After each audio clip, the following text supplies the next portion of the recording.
You're listening to Climate Change. This is Matern, your host, and I've got Tracy Quinn of Heal the Bay on the program. Really excited to have Tracy on the program. Tracy, how are you? I'm doing great. Thank you so much for having me. Well, tell us a little bit about what Heal the Bay is and what your role is there. You're CEO, correct? Yes, I am very proud to serve as president and CEO of Heal the Bay. We're an environmental organization based here in LA, and we've been working for nearly 40 years. Next year will be our 40th anniversary. And our mission is simply to protect and restore the coastal waterways of greater Los Angeles and, of course, the world famous Santa Monica Bay. We do that using science, advocacy, community engagement, and education. Many folks may not realize it, but we actually operate the aquarium underneath the world famous Santa Monica Pier. And it's a really exciting organization, and I'm really excited to be here. Well, that's great. And I, came to Los Angeles 30 plus years ago and heard about Heal the Bay, pretty early on. And it's great that the organization has continued to grow. And tell us, how long have you been there, and also what brought you into the environmental movement just to begin with? I joined Heal the Bay about a year and a half ago. May will be my 2-year anniversary here. But I've been part of the environmental movement, environmental policy for most of my career. I grew up here in Southern California, and like many kids, visited the beach. You're lucky to grow up within half an hour of the beach in Anaheim, California. But I also noticed that, it wasn't safe to swim, particularly after storms. Friends who were surfers were getting sick from swimming in polluted waters. And it really inspired me to find a career where I could ensure that future generations were going to have the opportunities to play in the surf and experience what makes Southern California so special. So I went to school, I became a civil engineer, and I worked on water infrastructure for about a decade. And then I had the wonderful opportunity to join the Natural Resources Defense Council, where I spent over a decade working on climate adaptation policy here in California. So what does climate adaptation policy look like in the real world here in Southern California? Well, of course, my focus was water. And so what I looked at is the ways in which climate change was impacting our ability to have safe, reliable, and affordable water in California.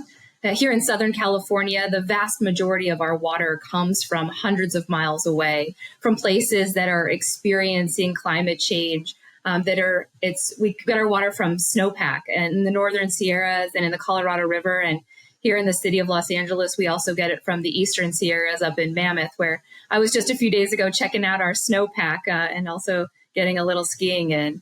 But those areas are seeing much more variability in the amount of snow that's falling. In fact, this year we're in a snow drought. We're only getting about 25% of the snow to date that we get on average. And our system is designed here so that snow will slowly melt over the spring and summer and fill our reservoirs so that we can have that through the high water use during the summer and then carry us until the snow falls again the following year. But what we're seeing is that hotter and drier temperatures mean less snowpack, which means less runoff. And then we're seeing hotter and drier extended droughts. So a lot of my work at NRDC was, how do we ensure that we have a reliable supply? And a big way we can do that is to reduce our demand. So I focused a lot of my climate adaptation policy on ensuring that we're using water efficiently here in California. So in terms of wasting water, you hear a lot about we have a lot of runoff, and a lot of it runs out into the bay when we have rainy days like we've had the last couple of days, and we're not necessarily taking advantage of that fresh water that could be recharged into our aquifers and things of that nature. What are we doing to do a better job of capturing that water? You are spot on. As we've developed these cities, as we have become highly urbanized, we've also paved over a lot of soil and natural areas that used to absorb that rain when it came. Back in the 1930s, Los Angeles experienced an epic flood. Lives were lost, property was damaged, and we decided that the solution, or the folks at the time decided the solution, was to channelize our rivers. So we dealt with the overpaving of our cities by paving our rivers, which helped us to protect against flood, to get that water away from our homes and buildings and businesses and into a storm channel. Unfortunately, that means that the water that used to infiltrate and refill our aquifers is now rushed out to sea. So we're doing a lot of work here. Obviously, Heal the Bay was founded to prevent pollution and protect public health at the coasts. But we realized that a lot of that pollution is actually coming from our stormwater. So we started engaging in stormwater capture policy initially as a way to reduce the pollution that was reaching our coasts. But it's also an incredible climate resilience strategy. And Los Angeles is leading the way. Back in 2018, Angelenos actually decided to tax themselves in Measure W, a measure that is providing now close to $300 million a year to LA County to invest in stormwater capture projects. And we've made incredible progress to date. The project has been, the program has been up and running.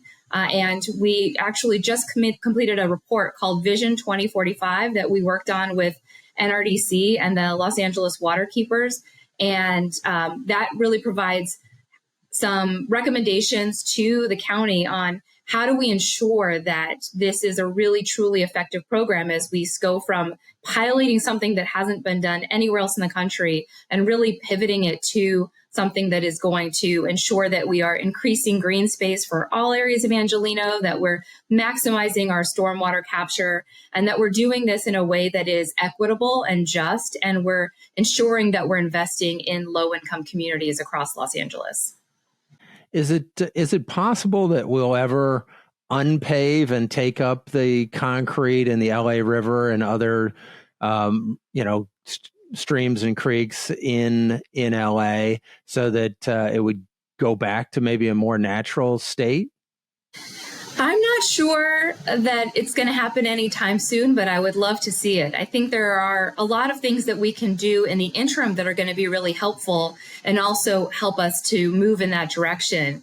One of the things that I'm most excited about is how we use our landscapes in a highly urbanized area or suburban area like we have throughout LA County. Most people don't know this, but the number one irrigated crop in America is turf grass. And turf is not native to Southern California. If you look across how much landscape we have, both in our front yards and our backyards, but also in our public rights of way, in our commercial properties, in our parks, there is a lot of opportunity for us to replace and transform landscapes that don't belong in Southern California to ones that are going to help us to become truly climate resilient. Our soils, healthy soils with healthy organic matter, can actually sequester carbon. So if we design landscapes that have healthy soils, we're going to be mitigating the impacts of climate change. We can also contour those landscapes so that they're capturing the stormwater when it comes, minimizing flood risk like we saw across Southern California these last couple days, but also making sure that we're infiltrating that water and recharging our groundwater. Those landscapes can also be designed so that we have healthy trees that are native to Southern California that are going to provide shade and help us to address extreme heat. And we can plant native plants that don't need a significant amount of supplemental irrigation. That's going to help us to have a more reliable water supply when right now 50 to 80% of our water, depending on where you live, is used for outdoor irrigation. But we're also going to be able to address biodiversity. Native plants mean that we're going to have a healthy bee and butterfly population, and those species are really going to help us to ensure that the entire ecosystem is healthy. So I'm really excited about what our landscapes can do to help make sure that Los Angeles is prepared for a climate future.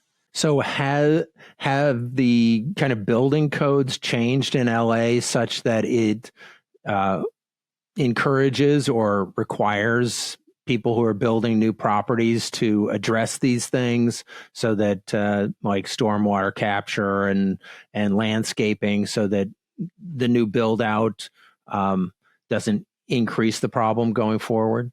Yeah, there are a few different strategies that play that are helping us to reach our goals with transforming our landscapes. One is we have a statewide policy called the Model Water Efficient Landscape Ordinance, which dictates about how much water you can use on new and redeveloped landscapes.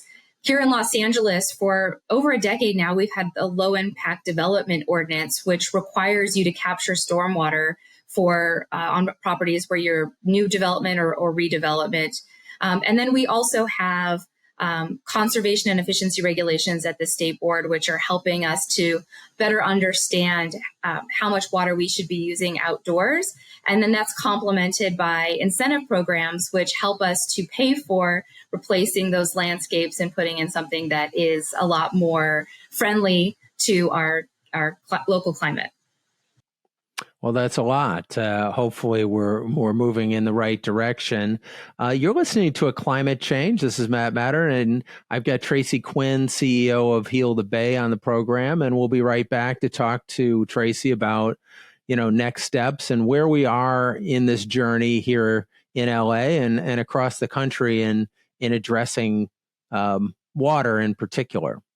You're listening to A Climate Change. This is Matt Matern, and I've got Tracy Quinn, CEO of Heal the Bay, on the program. And Tracy, right before the break, we were talking about kind of legislation that's been moving the needle towards creating a system that works here in California. Can you tell us a little bit about the stormwater capture and where are we at along that journey in terms of maximizing stormwater capture? Are we 20% there, 50% there? Where are we at, and how do we get to where we need to be?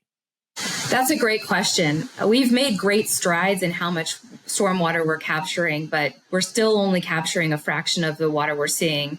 We know that climate change means that we're going to have really dry years, really hot years. But when we do get precipitation, that it's going to be much more intense. And we're going to get the types of storms that we've been seeing this week in the first week of February. That's going to be a real big challenge. We have significant investments to be made. To date, what we've done is a lot of the simple kind of what I would call shovel-ready projects. We've done a lot of projects of putting cisterns under existing parks, but there's a lot more we can do that are going to provide multi-benefit projects, add green space and much needed park port communities. And so we have quite a long ways to go, but we're really lucky here in Los Angeles because of Measure W, because of the bold step that Angelenos made in passing Measure W, and we have our Safe Clean Water program, which is again putting $300 million a year towards these projects. So, it's going to be a heavy lift. It's going to be a long journey, but I think within the next 20 years we could be recovering and capturing a significant amount of stormwater. I'm going to try to nail you down on that one. So what's significant, and where, what percentage of the whole? And are we ever going to get to like 100% stormwater capture? Is that kind of a pipe dream, if you will? It's going to be a challenge to get to 100% of stormwater capture, but we could certainly capture enough that are going to help us to be reliable, have a reliable water supply in the face of climate change. So stormwater capture combined with water conservation and efficiency and the recycled water projects that we are investing in here in Southern California are going to go a long way to ensuring that we have a safe, reliable, and as affordable as possible water supply for Angelenos. I think as far as the specific numbers, I don't have those, unfortunately, at hand right now. But, I will say that the investments that are being made are not only helping us to be more reliable, but they are helping us to have healthier communities in a number of ways. And I'm really excited about that. Well, I think that is the good news, that that we can solve this problem. That's kind of the optimistic part of this, is that if we make the right investments, we can capture enough rainwater and recharge the ground and kind of create a healthier future. I guess taking us to kind of the statewide picture, you're on the Met board. Tell us a little bit about the Met board and tell us about the California, future as far as water going forward. Yeah, I'm really honored to represent the city of Los Angeles. I was appointed by Mayor Garcetti back in 2019 to sit on the board of the Metropolitan Water District. It's the wholesale water provider that imports water to Southern California from the Northern Sierras, the Sacramento Delta, down through the State Water Project, and also the Colorado River. We serve about 19 million people in Southern California, and it's the largest water supplier in the country. I chair the One Water Committee, which helps the Metropolitan Water District make decisions about what types of supplies we want to invest in, whether that is shoring up the infrastructure for our existing imported supplies, investing in recycled water or other new supplies, as well as looking at things like what is a regional wholesale water supplier's role in capturing more stormwater and really increasing the efficiency with which we're using water in our households and in our businesses. I've been exposed to a number of things that I think are worth sharing as far as what the threats to water reliability are in Southern California.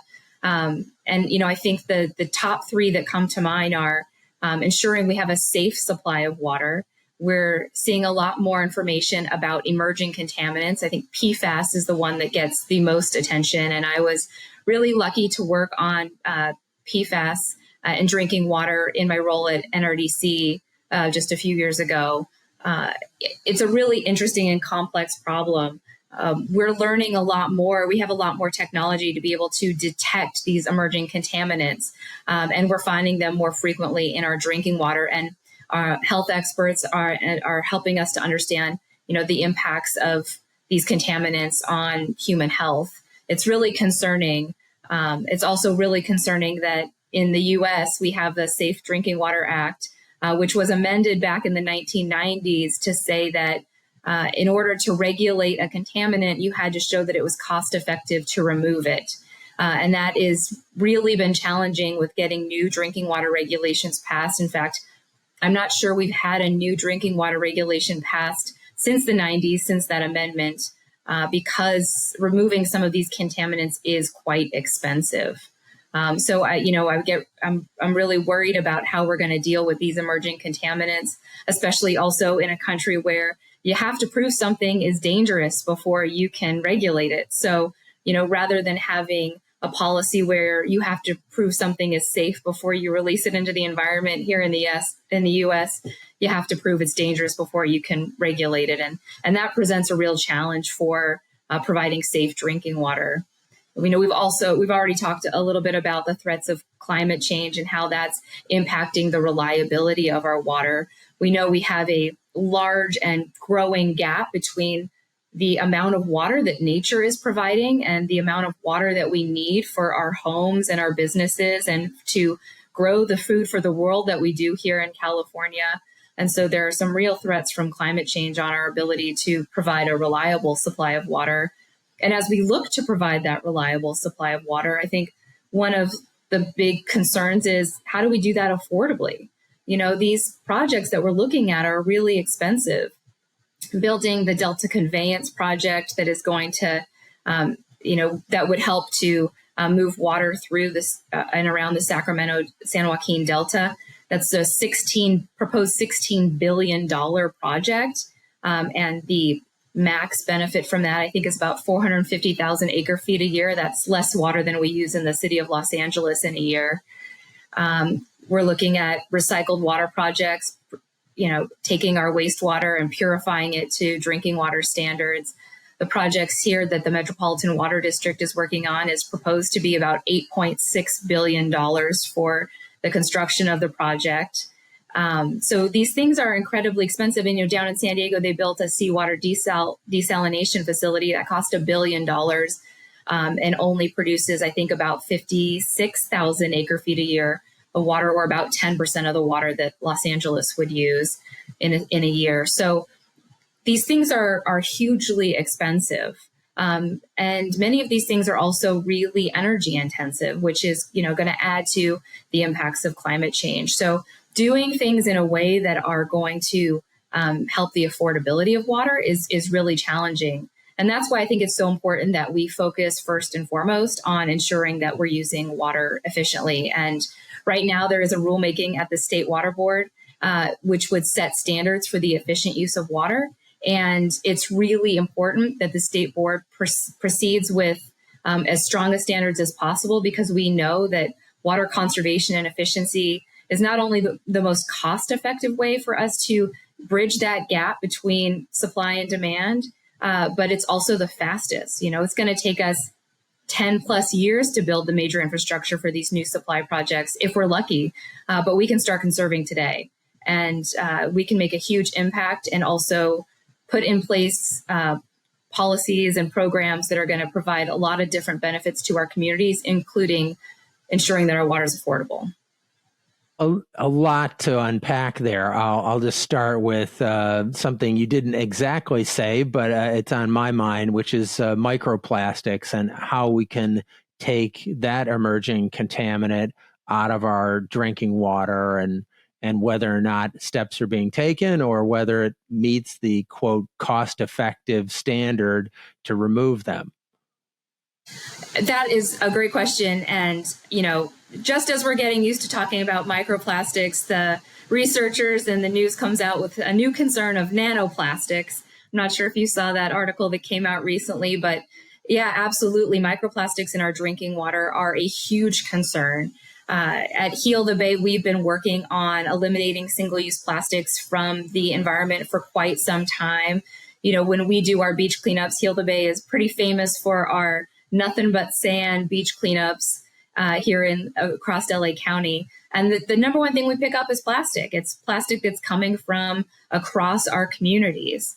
And it's ending up in our waterways, and it ends up in our drinking water, and it ends up in the ocean, and in our sea life. And so there are multiple ways in which these microplastics and nanoplastics are coming into contact with humans and harming our health. So, the number one thing we can do with a pollutant like plastic is to get it out of the environment. We've been working on local and state policy to take single-use plastics out of the environment for quite some time. I saw that you interviewed Senator Ben Allen, and we were really excited to work with him on SB 54 a few years ago to reduce single-use plastics and put that responsibility on the producers to find new ways to get us what we need.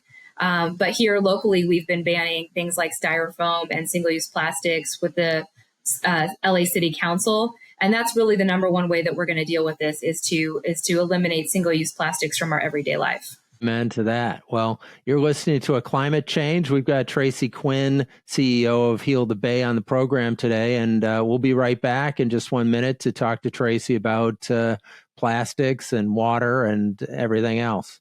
Listening to A Climate Change, this is Matt Matern, and I've got Tracy Quinn on the program today from Heal the Bay. Tracy, you were just bringing up my favorite senator in the state of California, Ben Allen.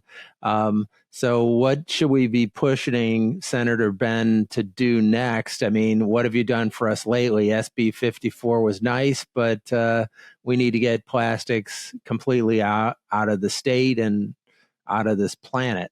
So what do we do next?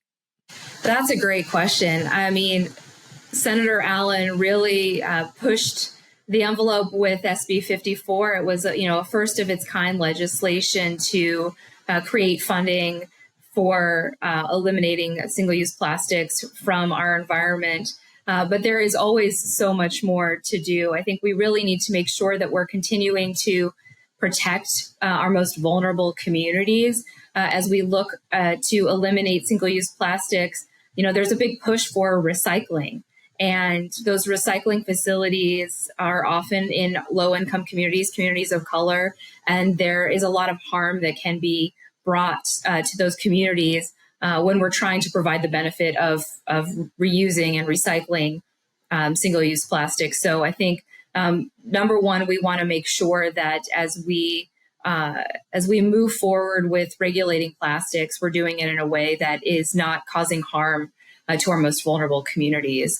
So I would, be looking for Senator Allen's continued leadership on that as we move forward in addressing our plastic crisis here in California, and his leadership in thinking about how do we expand what we're doing here in California to the rest of the country.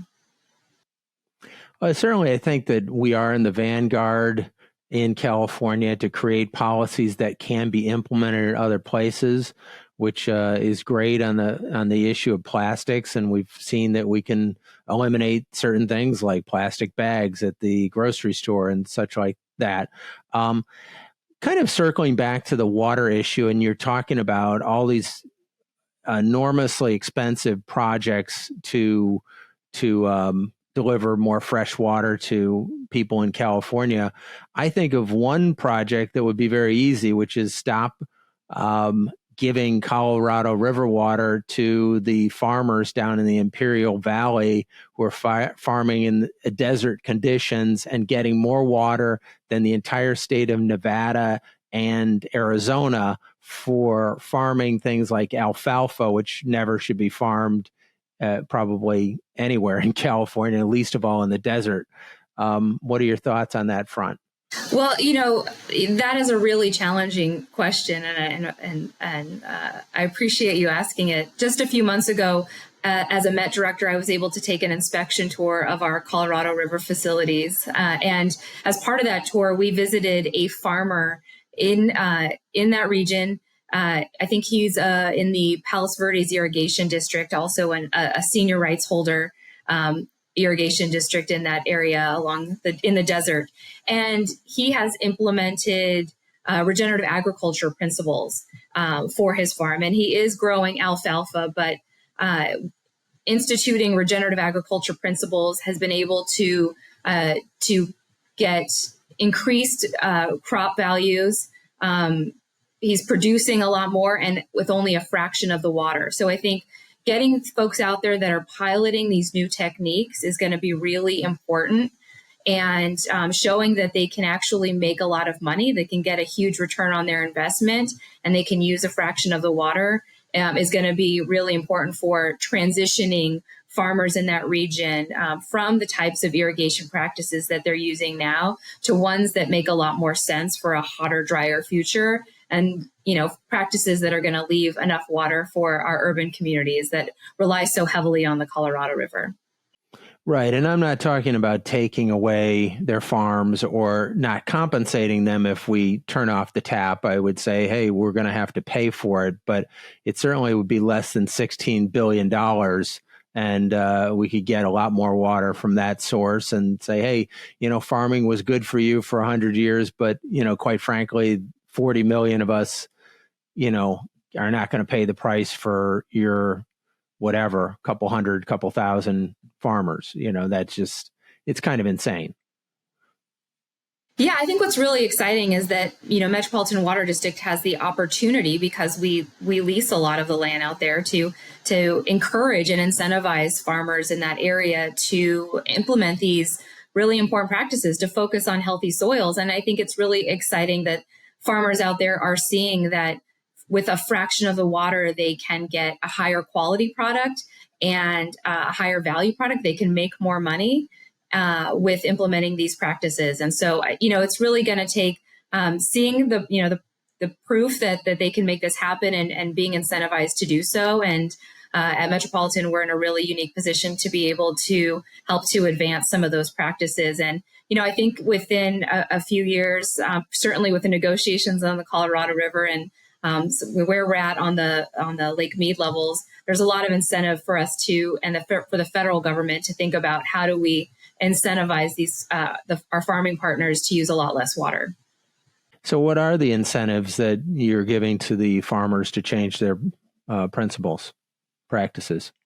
Well, I think those are still being developed, but giving them the information and the tools they need to implement regenerative practices, understanding, what the focus on healthy soils looks like and how that's going to benefit them is really going to be important. So I understand that there are studies being done. I think it's at Chico State that is looking at sort of the carbon sequestration potential of healthier soils on these farms, seeing if we can get climate credits applied to, some of these practices. And then, obviously paying our farmers to make these investments, hopefully with some of the federal dollars that are going towards making sure we have a lot more climate resilience along the Colorado River. But I think we're at the early stages now of figuring out exactly what those incentives are going to look like and exactly how we're going to get there. But what's really exciting is that we're seeing demonstrations that it's possible and that it's potentially lucrative for the farmers. Well, I do think that that's an important thing for the going forward, is that we should link profitability and environmentally valuable practices together, so that we put people's incentives in line with both of those things. Hey, you can make money doing this and you can help save the environment. So it's a win-win scenario versus, you have to sacrifice and eat rocks. It's not going to get too many people excited about this. So I did want to just kind of give you a shout out as to your service on the Met board and saying thank you for all of us Angelinos and people around the state for the service that you do that helps all of us. And I encourage all of us to get out there and do our part and not just say, hey, Tracy's doing it. She's got this. She's so smart and, forget about it. So I think all of us need to be a part of that process. But I appreciate you being kind of at the tip of the spear there. And one other point, I wanted to ask you about this conservation regulation issue and what your thoughts are on that front. Yeah, I'm really excited about the direction the state is going when we're thinking about conservation and efficiency. Historically, we've set goals that are percentage reductions, right? We've set back in 2009, the state set a goal to reduce our urban water use by 20% by 2020. And, it was an easy metric to follow. You can look at how much water we've reduced, but it really didn't take into consideration that some water suppliers, and we have about 483 urban water suppliers here in California. Some of them had been early adopters of efficiency, and getting to that 20% was going to be a lot more difficult than folks that hadn't started anywhere and had a lot of low-hanging fruit. It also really didn't tell us anything about how efficiently water was being used. You could reduce by 20%, but if you're using 50% more than you need, you're still wasting a heck of a lot of water. So the state has switched to a framework where they've created these customized budgets for each of our 480 urban water suppliers that takes into consideration, what is the makeup of the water district? How many residential households do you have versus businesses? How much landscape do you have? How hot and dry is it where you are? And it creates customized budgets for how efficiently water is being used in those communities. It's a really fair and equitable approach, and it has a lot of flexibility. Water suppliers will get standards for indoor water use, outdoor water use, and they'll get a budget for how much water they're allowed to lose in their distribution system through leaks and pipeline breaks. So it's really helping us to figure out, what's a reasonable amount of water a community should use given its local conditions. It's getting a little bit of pushback. People are saying it's too expensive. I think the state estimated that it's going to cost about $13 to $14 billion, but it's also going to save about 500,000 acre feet of water a year. That's as much water as the city of Los Angeles, the second biggest city in the country, uses in a year. It's a massive amount of water. And as we spoke to earlier, other new supply projects are more expensive, per acre foot of water. And they don't provide the multiple benefits that water efficiency does. And so, this conservation and efficiency regulation, it's called Making Conservation a California Way of Life, is really important. $13 billion to save 500,000 acre feet of water versus $8.6 billion to produce only 150,000 acre feet of water. For a recycled water facility here in LA, it makes a lot of sense. And we know that when we save water, that we save energy. In fact, during that big drought we had between 2011 and 2015, when we reduced the governor came out and asked us to reduce our water use, we actually saved more energy through our water conservation practices than we did with all of the energy efficiency programs in the state combined. And so it shows the real impact of saving water on our energy use and on our climate mitigation approaches. This is a really helpful climate tool as well. That's fascinating. I don't think I'd ever heard anybody connect the two, which is saving water saves energy. So it's a win-win. You're listening to a Climate Change, and I've got Tracy Quinn, the CEO of Heal the Bay, on the program, and we'll be back in just 1 minute to talk to Tracy. Listen to a Climate Change. This is Matt Matern, and I've got Tracy Quinn on the program. Tracy is the CEO of Heal the Bay. Tracy, just kind of want to ask you some questions about biodiversity, and the biodiversity here in California is pretty great.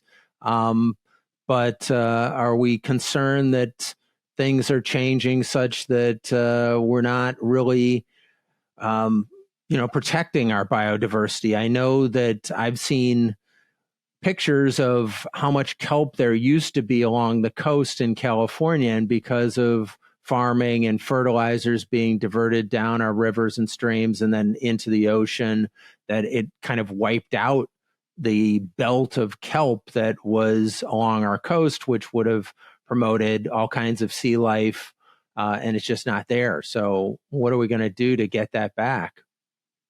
That's a great question. More and more science is coming out showing that one of the keys to human survival in the face of climate change is the health of our oceans and our oceans' capacity to sequester carbon.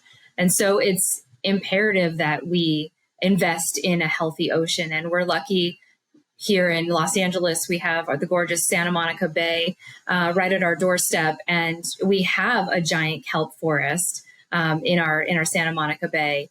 Keeping it healthy is going to be a challenge. There are groups like the Bay Foundation that are doing incredible work to ensure the health of our kelp forests.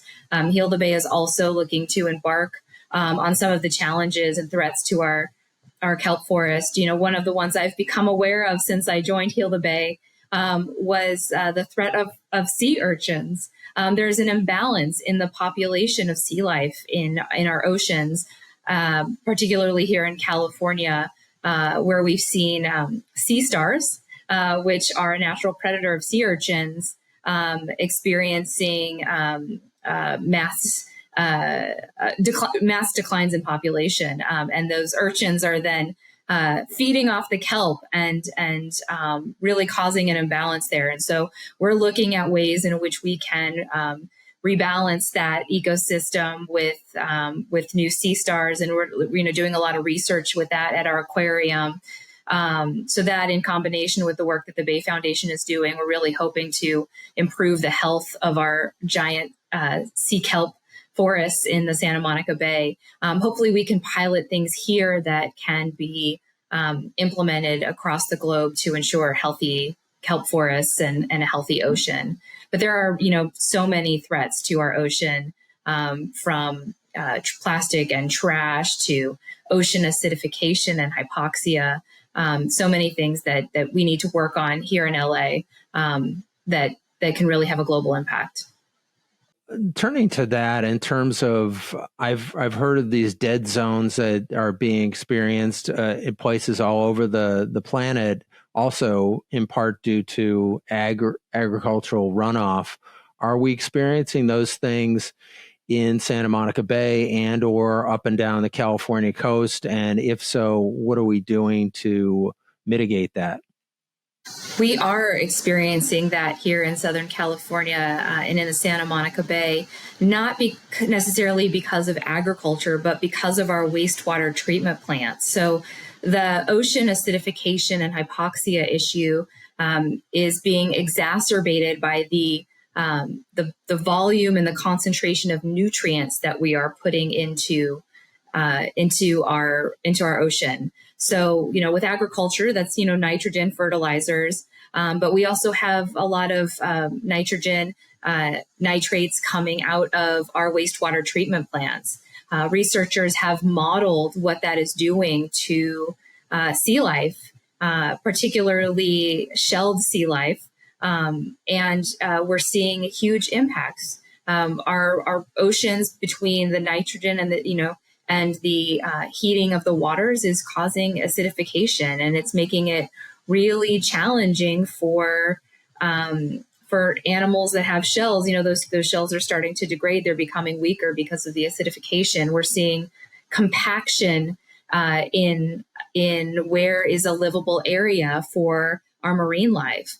And we know that it is directly, at least in the Santa Monica Bay, it is directly due to the discharges from our wastewater treatment plants.